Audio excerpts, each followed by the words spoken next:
এবং সালাউদ্দিন আহমেদ সাহেব সংসদে কত সাফল্য দেখেছেন, এগুলো সব ইমেটেরিয়াল। কারণ আপনাকে দায়িত্ব দেওয়া হয়েছে হোম মিনিস্ট্রি, পারেন নাই কেন আপনি? মব থামাতে পারলেন না কেন? আপনি এমন কোনো সিচুয়েশন ক্রিয়েট করতে পারলেন না কেন যে সিচুয়েশনটা দেখে, যে কথাগুলি শুনে মবকে এরা ভয় পায়? আপনি পারেন না রে ভাই। কাজে এইগুলির দায়িত্ব নিতে হবে ভাই আপনাকে। আপনি তো সরিও বলেন না এই পর্যন্ত, সরি বলা উচিত। আপনার মতে অন্তর্বর্তী সরকারের এই যে পদক্ষেপ, এটি কি সাংবিধানিক সীমা অতিক্রম করেছে? আর যদি করে থাকে তাহলে এই আইনি জটিলতার দায় কি বর্তমান সরকারের? এখানে বিএনপির কথা একদিক দিয়ে ঠিক, একদিক দিয়ে ঠিক হলো যে সংবিধানের 93 অনুচ্ছেদে যে আপনার অধ্যাদেশ জারি করার যে ক্ষমতা রাষ্ট্রপতিকে দেওয়া হয়েছে, সেখানে একদম স্পষ্ট করে বলা হয়েছে যে রাষ্ট্রপতি প্রয়োজনে অধ্যাদেশ জারি করতে পারবে যদি সংসদ না থাকে। তবে শর্ত থাকে, যে ওই শর্ত থাকে যে আছে যে ওইটুকু পড়লে বাকিটুকু বোঝা যায়। ওখানে শর্তটা হলো উনি এমন কোনো বিষয়ে অধ্যাদেশ জারি করতে পারবেন না যা নাকি সংসদ আইন করতে না পারে। এখন সংসদ আইন করার জন্য কিন্তু 151 জন লাগে। সংসদ যে আইনগুলি করে, প্রতিদিন যে আইনগুলি হয়, এগুলি সংসদের আইন। এই আইন যেগুলি করা যায় কেবল সেগুলি রাষ্ট্রপতি অধ্যাদেশ আকারে জারি করতে পারেন। কিন্তু গণভোট কিন্তু কোনো আইন না। গণভোট হলো সংবিধান সংশোধন। গণভোট সংবিধানের মধ্যে ঢুকাইতে হবে, নাহলে গণভোট হবে না।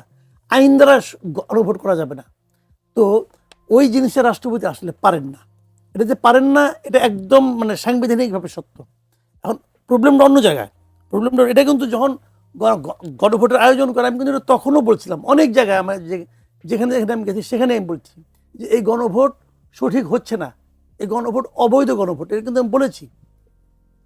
ডক্টর শাহাদিন, আমি না বাদ দেন, আমি তো মানে এলেবেলে লোক, জাতা লোক, কোনো ব্যাপার না, আমার কোনো গুরুত্ব নাই। ডক্টর শাহাদিন মালিক, উনি তো সংবিধান বিশেষজ্ঞ, উনি নিজেও বলেছেন এই গণভোট হচ্ছে না, এটা গণভোট আইনানুগ হচ্ছে না। উনি বলতেছেন, সবাই বলতেছে, কিন্তু উনি শুনলেন কার কথা? ডক্টর আলী রিয়াজের কথা। আলী রিয়াজ বলছে হবে, অতএব হবে, হয়েছে, গণভোট হয়ে গেছে। এখন আমার বক্তব্যটা কোথায়? এই গণভোট ঠিক না, এই গণভোট হওয়া উচিত ছিল না, এই গণভোট আইন আনুক না, সব সত্য। আমার বক্তব্য হলো বিএনপি তখন কয় নাই কে? বিএনপি যে এখন যেটা বলতেছে এটা সে তখন জানতো না? তখন জানতো। তখন আমি জানতাম, আমার মতো মানে একদম আম জনতা জানতো, ওনাদের মতো জ্ঞানী লোক যেমন সালাউদ্দিন আহমেদ, উনি জানতেন না? কিন্তু তখন বললেন না কেন যে এটা হবে না, এটা হওয়া উচিত না? এখন আপনি বলবেন যে না, ওনারা হয়তো ইলেকশনের কারণে জামাত এবং এনসিপি যাদের ব্ল্যাকমেল করছে, যদি কিছু বলে তাহলে তাদেরকে বলবে যে ওরা তো সংস্কার চায় না, ওরা জুলাই সনদ মানে না, অমুক তমুক বলে বেকায়দায় পড়বে। এটা যে বলবেন আপনি, বেকায়দাকে আপনি ভয় পান? দুটা কথা এখানে। আপনি বেকায়দাকে ভয় পাওয়া আপনি উচিত না, কারণ আপনি তো জনগণের শক্তিতে বিশ্বাস করেন। আপনি তো জনগণের কাছে গেছেন ভোট নিয়ে। এখন যদি আপনি মনে করেন একটা অন্যায়ভাবে আপনাকে বেকায়দায় ফেলানোর চেষ্টা করছি, তো আপনি সেই অন্যায়টাকে আপনি ডিসক্লোজ করবেন, সমস্যাটা কি? কোনো আপত্তি তো নাই। আর দ্বিতীয় যে কথাটা, সেটা হলো যে আপনি তো জুলাই সনদের প্রত্যেকটা আলোচনায় আপনি জায়গা মতো আপনি নোট অফ ডিসিট দিয়েছেন। তার মানে আপনি তো আপত্তি করতে ভয় পান না। এক্ষেত্রে আপত্তি করতে ভয় পেলেন কেন? তাহলে বিষয়টা কি দাঁড়ালো? যে এটা একটা অন্যায়, এটা উচিত না, এটা অনুচিত, এটা অবৈধ, কিন্তু আপনি তো মেনে আসছেন। এখন যে অবৈধ কাজ সবাই মিলে মানে, যেমন ধরেন আপনি এক্সাম্পল দিয়ে বলি, হাসিনাকে আপনি সরাইছেন, আইন অনুযায়ী তো বৈধ করেন নাই, বেআইনি কাজ করছেন ভাই, সংবিধান বিরোধী কাজ করছেন, আপনার করছেন তো ওটা আমরা মানি কেন? ওটা সবাই মিলা মানছে। এখানেও যদি যে অন্যায়টা সবাই মিলে মানে, সেটা তো এক ধরনের স্বীকৃতি পায়। এবং এখন আজকে বলেছে এই যে ঝামেলাটা আপনি কিভাবে ওভারকাম করবেন ভাই, এটা আপনাদের ব্যাপার। কিন্তু এই অবৈধতা সবাই মিলে মানছে, মানেন। আইনমন্ত্রী বলেছেন যে 16টি অধ্যাদেশ সংসদে আনা হয়নি, সেগুলো আরো যাচাই বাছাইয়ের জন্য স্থগিত রাখা হয়েছে এবং এ নিয়ে বিভ্রান্তি ছড়ানো হচ্ছে। আপনার মতে কি এটি কি সত্যি একটি স্বচ্ছ দায়িত্বশীল প্রক্রিয়া, নাকি গুরুত্বপূর্ণ কিছু বিষয় ইচ্ছাকৃতভাবে এড়িয়ে যাওয়ার অভিযোগের কোনো ভিত্তি আছে? 16টি আনা হয়নি, এটা সত্য, এই কথাটুকু সত্য। এটাকে আরো যাচাই বাছাই করে আনবেন, এটা হতে পারে, সময় তো ফুরিয়ে জানি, আনতে পারেন, কিন্তু বিভ্রান্তি ছড়ানো হচ্ছে, এটা মিথ্যা। বরঞ্চ আমি মনে করি ওনাদের কর্মকাণ্ড মানুষের মধ্যে সন্দেহ ঢুকিয়ে দিচ্ছে। এটা হলো আমার সিম্পল কথা। যে এখন ধরেন আপনি যদি বলেন যে এখানে এই জায়গাগুলো অস্পষ্ট আছে, তো ক্লিয়ার করেন না কেন? ওনারা কি ক্লিয়ার করেছেন কোন জায়গাগুলো অস্পষ্ট আছে? ক্লিয়ার তো করেন নাই। দেখেন 1 মাস সময় পাওয়া গেছে, 1 মাস। 1 মাসে আপনি এটা ক্লিয়ার করলেন না কেন? এখন আপনি যাচাই বাছাই করতে আপনি কয় মাস লাগাবেন? এটা তো কার্যকর হয়ে, 15 দেখেন মের পরে এই অধ্যাদেশগুলো বংশীজনদের কিন্তু সাথে কথা কার্যকর হয়ে গেছে। অধ্যাদেশ মানে কি, কাজ কিন্তু চলতে থাকে, হুম, তখনই তো কাজ আরম্ভ হয়ে গেছে। যেমন আপনার ধরেন বিচার বিভাগীয় যে আলাদা একটা সচিবালয়, জি। এটা তো কাজ শুরু হয়ে গেছে, উদ্বোধন হয়ে গেছে, তো কাজ শুরু হয়ে গেছে। এখন আপনি বলছেন যাচাই বাছাই করতে হবে, করেন না যাচাই বাছাই। আপনাকে তো করতে না করে নাই, করেন। আবার কোথায় করবেন সেটা বলেন, আলাপ করবেন, কার সঙ্গে আলাপ করবেন? আপনি কার সাথে, বিদেশ থেকে লোক নিয়ে আসবেন আলাপ করার জন্য? বিভিন্ন অংশীজনদের সাথে অংশীজন আলাপ করেন, অংশীজনকে বিদেশে সব তাদেরকে পাওয়া যাচ্ছে না। 15 মের পরে করা হবে বলা হ্যাঁ, হয়েছে। 15 মে কেন? আপনি 2015 মে কোন সালের? এটা তো আবার আরেক ঝামেলা আছে, কিন্তু এটা কোন সালে এটা বুঝতে হবে। এখন 15 মে আপনি পরে করবেন, কিন্তু আগে করলে সমস্যাটা কি? এই কথাটা বললাম কেন শুনেন, আগে আর পরে এই 15-20 দিনে খুব একটা দেশের ক্ষতি হয়ে যাবে আমি তা মনে করি না। কিন্তু ঘটনাটা কথা সেটা আমি বলি। ঘটনাটা হলো গিয়া, যখন আপনি এটা বাতিল করে দিন, যখন আপনি এগুলি বাদ রাখলেন স্লোটাতে, তখন মানুষের মধ্যে একটা সন্দেহ ঢুকে গেল। আপনি কিন্তু সন্দেহ দূর করা খুব কঠিন, কিন্তু একবারে যদি সন্দেহ ঢুকে যায়, সেটা আপনার পারিবারিক সম্পর্কেই হোক আর রাষ্ট্রীয় সম্পর্কেই হোক, সন্দেহ যদি একবার ঢুকে, ওই সন্দেহ তখন নিজে নিজে বড় হতে থাকে। আপনি কিন্তু অনেক সমস্ত যে প্রলেপ কাজ হচ্ছে না, কিন্তু আপনি শুরুতেই বলতেন এগুলোতে এই জায়গায় ঝামেলা আছে, আমরা এই জায়গাগুলোকে চেঞ্জ করতে চাই, বলেন না কেন? এখন যখন আমরা সবাই আপনাকে প্রশ্ন করতেছে, তখন আপনি বলতেছেন, তখন আমাদের কাছে এটা অজুহাতের মতো শোনাচ্ছে। আপনি কি করবেন ভাই? আমি তো সন্দেহ করতেই পারি, আপনি আমাকে বুঝান নাই, তো বুঝান আমারে।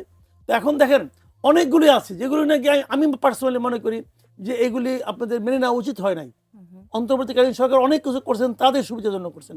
অনেক কিছু আপনার মেনে নেওয়া ঠিক হয় নাই, এটা আমি মনে করি।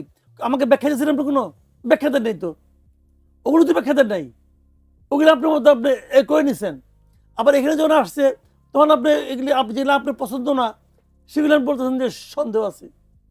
ভাই শুনেন, আলটিমেটলি দেখেন পরের দিন কি হয়েছে, সবগুলি পত্রিকায় কিন্তু একটা হেডলাইন হয়েছে যে বিচার বিভাগ আগের ধারাতেই ফিরছে। এই হেডলাইনটা পড়তে তাদের খুব ভালো লাগছে, এটা পড়তে কি আমাদের খুব ভালো লাগছে? ভাই আমরা তো এমন একটা সরকার পেয়েছি যেটা নাকি আন্দোলনের পরে পেয়েছি।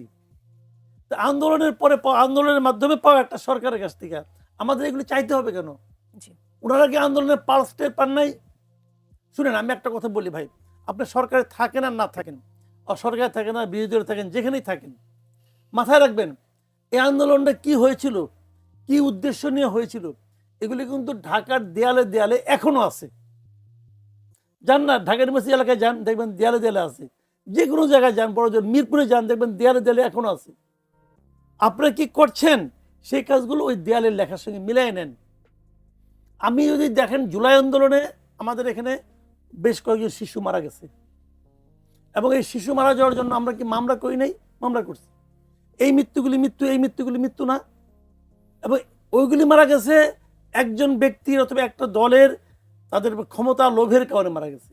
আর এখানে যে মারা গেছে, যাদের উপর আমরা বিশ্বাস করলাম, দায়িত্ব দিলাম, তাদের যে অবহেলার কারণে মারা গেল, এটা শাস্তি হবে না? হওয়া উচিত। আমি মনে করি এই প্রত্যেকটা শিশু মৃত্যুর জন্য অবিলম্বে বিচারের ব্যবস্থা করা, মামলা করা উচিত, হত্যা মামলা করা উচিত। যারা যারা দায়ী হবেন খুঁজে বাই করেন, তদন্ত করেন, তাদের বিরুদ্ধে অ্যাকশন নেন। কথা পরিষ্কার। আমি ওই সময় সরকারে ছিলাম না, অথবা ওই সরকার এখন নাই, অতএব আমি মাপ পেয়ে যাব, এটা হতে পারে না। তাদেরকে বিচার করতে হবে। বলবেন যে না উনি তো ক্যান্সারের রোগী, ওনাকে আর বিচারের আওতায় না কি হবে? না, তাও বিচার করতে হবে। উনি ক্যান্সারের চিকিৎসা করতে করতে জেনে যান যে একটা শিশুর মৃত্যু, দেখেন একটা শিশুর মৃত্যু। আমি যদি আজকে মারা যাই, আমি তো জীবনের শেষ প্রান্তে আছি, আমি এই বাংলাদেশকে, দেশকে, মানুষকে যা দেবার দিয়ে দিছি, কিন্তু কিন্তু একটা শিশু আপনি জানেন না সে আগামীতে কি দিবে, আপনি জানেন না সে কি করবে এই দেশের জন্য। তো তাকে তো আপনি মারতে, মানে তার মৃত্যু আমার চেয়ে 10 গুণ বেশি মানে মর্মান্তিক। এইগুলো একটা পয়েন্ট। প্রত্যেকটা ঘটনার ব্যাপারে মামলা করা উচিত আমার। দ্বিতীয় পয়েন্টটা হলো, দেখেন হাম কিন্তু মানে এমন কোনো রোগ না যে রোগে মরতে হবে। এটা কঠিন কোনো রোগ না, এই রোগের চিকিৎসা আছে, এবং এই রোগের চিকিৎসাটাও ঠিক মতো হচ্ছে না, করতে পারছে। আমি তো মনে করি এটা হলো এই গভর্নমেন্ট হাসপাতালে কেবল না, প্রত্যেক কেন হামের রোগীদেরকে সর্বোচ্চ হামের জন্য, যেরকম আমরা কোভিডের সময় হয়েছিল। হামের জন্য আলাদা ইউনিট করা উচিত এবং সরকার এটাকে কনফার্ম করা উচিত। একটা হামের রোগীর জন্য বিনা চিকিৎসা অথবা চিকিৎসার অবহেলার কারণে মারা না যায়। এটা খুব সহজ চিকিৎসা রে ভাই। এটা এমন কোনো ওষুধ না যেটা আপনার বাংলাদেশে পাওয়া যায় না, খুব সহজ। এটা হলো management, one kind of management, এবং এই ম্যানেজমেন্টটা নিয়ে প্রচার করা উচিত। উনি যেটা বললেন যে এই বিষয়টা নিয়ে সংসদে আলোচনা হলো না। আমি বলি ভাই, শিশুদের এই রোগ, এর চেয়ে গুরুত্বপূর্ণ রোগ আর কি আছে? এর চেয়ে গুরুত্বপূর্ণ ঈশ্বর কি হতে পারে? আপনি এটা নিয়ে আলোচনা করেন না, আর ওখানে হাসি ঠাট্টা করেন। ভাই এটা তো ভাই ঠিক না। একজন বানাইছে স্বাস্থ্যমন্ত্রী, সে দায়িত্ব নিয়েই ডায়লগ বাড়তেছে যে এখন থেকে আর রোগীরা ডাক্তারের পিছনে দৌড়াবে না, ডাক্তাররা রোগীর পিছনে দৌড়াবে। মানে কত বড়, মানে কি বলবো, মানে এই বিষয়ে না জানলে পরে এরকম কথা বলতে পারে। সে জানে বাংলাদেশে ডাক্তার রোগীর রেশিও কত, আমি খবর রাখে জি যে সেটা। এখন আমি বলি ভাই, আপনি এক কাজ করেন, ওই ডাক্তারদেরকে বলেন যে হামের রোগীর পিছনে তোমরা দৌড়াও, তাহলে যদি কিছু একটা হয়। এটা সরকার, আমি মনে করি এটা এটা মারাত্মক একটা ব্যাপার, এবং এটা সবাইকে খুব সিরিয়াসলি নেওয়া উচিত ভাই। অন্তর্বর্তী সরকার থেকে বর্তমান সময়ে দুই পর্যায়ে আমরা মাজার ভাঙচুর, বাউল শিল্পীদের উপর হামলা, এমনকি সাম্প্রতিক কুষ্টিয়ার যে ঘটনাটি ঘটলো সেটির মব সহিংসতা দেখেছি, একজনকে হত্যার ঘটনাও ঘটেছে। বারবার এই যে মব কালচার বন্ধের ঘোষণা এলো, বাস্তবে এটি কেন থামছে না? এটি কি রাষ্ট্রের আইন শৃঙ্খলা ব্যবস্থার দুর্বলতা? হ্যাঁ, আমার দেশে যদি আইন শৃঙ্খলার লঙ্ঘন হয়ে থাকে তাহলে সেটা রাষ্ট্রের আইন শৃঙ্খলা রক্ষার দুর্বলতা, আর তো কিছু না। এখানে কিন্তু যে আপনার ডিপ স্টেট মিপ স্টেট এগুলো করে কিন্তু পার পাওয়া যাবে না। তো আমার প্রশ্ন হলো এখানে কয়েকটা, দেখেন কুষ্টিয়ায় যে ঘটনাটা আজকে ঘটছে, এই ঘটনার জন্য কয়েকটা ঘটনা আছে। এখানে এক নম্বর ঘটনা হলো যে এটা কিন্তু একটা হুজুগ তৈরি করা হয়েছে। হুজুগটা কে তৈরি করলো? 7টা না 8টা আইডি থেকে তার বিরুদ্ধে বলা হয়েছে। কে বললো? এদেরকে খুঁজে বের করেন, বের করে তাদেরকে দৃষ্টান্তমূলক শাস্তির আওতায় আনতে হবে। রাজবাড়িতে যে ঘটনাটা ঘটছিল, একটা লাশকে উঠাই নিয়ে আপনি পুরাই দিচ্ছেন, ওটা কি কোনো শাস্তি হয়েছে? হয় নাই তো। শাস্তি হলে এটার হতো না। কারণ শাস্তি যখন একটা হয়, শাস্তি হওয়ার কারণটা কি? যে অন্যায় করে কেবল তাকে শাস্তি দেওয়া, তাকে পেইন দেওয়া তা কিন্তু না। পাশাপাশি পরবর্তী সময় যদি কেউ অন্যায়টা করতে চায় তাদের দিকেও কিন্তু নজরটা যায় যে আমি তাহলে এই কাজটা করলে এরকম শাস্তি পেতে হয়, এই ভয় আর কি। কিন্তু তারা যদি জানে যে কিছু হবে না আমার, তাহলে এটা হবে। এটা এক নম্বর জিনিস। এখানে সমস্যাটা কিছু জানেন, আমি আপনাকে একটা কথা বলি। আমাদের একজন স্বরাষ্ট্রমন্ত্রী বানানো হয়েছে, সালাউদ্দিন আহমেদ সাহেবকে। ভালো মানুষ, মেধাবী লোক, জ্ঞানী লোক, কোনো সন্দেহ নাই। বাট উনি বলেন তো, এই গত 2 মাসে স্বরাষ্ট্র মন্ত্রণালয় বিষয়ক, পুলিশ বিষয়ক, আইন শৃঙ্খলা বিষয়ক কয়টা কথা কইছে? আর জুলাই সনদ, গণভোট, সংবিধান সংস্কার এইগুলি নিয়ে কয়টা কথা কইছে বলেন? তো ওনাকে ওই কথাটা বলতে হবে, তাহলে ওনারা আইনমন্ত্রী বানাইতেন। একজন লোক তো আইনমন্ত্রী বানাইছেন আপনি। এবং আইনমন্ত্রী গতকাল একটা প্রেস কনফারেন্স করছে, সেই প্রেস কনফারেন্সটা আমি শুনেছি, এবং আইনমন্ত্রীকে আমার কাছে খুবই ক্যাপেবল মনে হয়েছে। যদিও তার পাশে স্বরাষ্ট্রমন্ত্রী বসেছিলেন, যদি না পারে আমি তাকে হেল্প করব, এই অ্যাটিটিউড নিয়ে। ওনাকে হেল্প করতে হয় নাই, ওনাকে ছাড়াই উনি খুব ভালোভাবে বলছেন। উনি প্র্যাকটিসিং লয়ারে ভাই, এবং অ্যাটর্নি জেনারেল ছিলেন, অ্যাটর্নি জেনারেল ছিলেন। তো ওনার উপর আপনি আস্থায় রাখতে পারছেন না, তাহলে আপনি ওটা নিতেন। তো এখন আপনি ভাই ওটা করছেন, ঠিক আছে, তাও আমি অস্বীকার করি না। দলের সার্ভিস দিচ্ছেন, দলকে একটা সার্ভিস তো আপনাকে দিতেই হবে, দেন, আমার কোনো আপত্তি নেই। কিন্তু দল তো আপনাকে, প্রধানমন্ত্রী তো আপনাকে নির্বাচন করেছেন প্রাইম মিনিস্টার হিসেবে, স্বরাষ্ট্রমন্ত্রী হিসেবে। তো হোম মিনিস্টার হিসেবে আপনার ভূমিকাটা কি? এই যে আজকে একজন লোককে পিটে মারা হলো ভাই, দেখেন ওই ভদ্রলোক কি বলছেন, উনি ধর্মবিরোধী কিনা, অথবা উনি ইসলাম নিয়ে কি কটূক্তি করছেন, এই সবগুলি কিন্তু আপনি দেখতে পারেন, আমার কোনো আপত্তি নেই। কিন্তু তাই বলে তাকে আপনি মারতে পারেন? মারতে তো পারেন না। এবং পূর্বপরিকল্পিতভাবে পৃথিবীর কোন ধর্মে বলা হয়েছে এক যুদ্ধ ছাড়া, ধর্মযুদ্ধ অথবা অন্য কোনো এরকম সিচুয়েশন ছাড়া নর্মাল টাইমে আপনি একজন লোককে হত্যা করে বেহেশতে যাবেন? আছে কোনো ধর্মের পৃথিবীতে? বেহেশত বলেন, স্বর্গ বলেন, হেভেন বলেন, একটা মানুষকে হত্যার মাধ্যমে লাশের উপরে দাঁড়িয়ে আপনি বেহেশতে যাবেন? তার মানে যে লোকগুলো এটা করতে, একটা হুজুগ তৈরি করছে। এটা ওয়ান কাইন্ড অফ মব। মবের জন্য আমি কি কৃষিমন্ত্রী দায়ী করব? মবের জন্য দায়ী সালাউদ্দিন আহমেদ, উনি পারেন না এটা করতে। হামের জন্য দায়ী স্বাস্থ্যমন্ত্রী। আমাকে তো একজন দায়ী করতে হবে রে ভাই। আমি কাকে বলবো, কার কাছে যে আকুতি করব, কাকে ধমক দেব, কার উপর ক্রোধ দেখাবো? কে? সেই মন্ত্রী।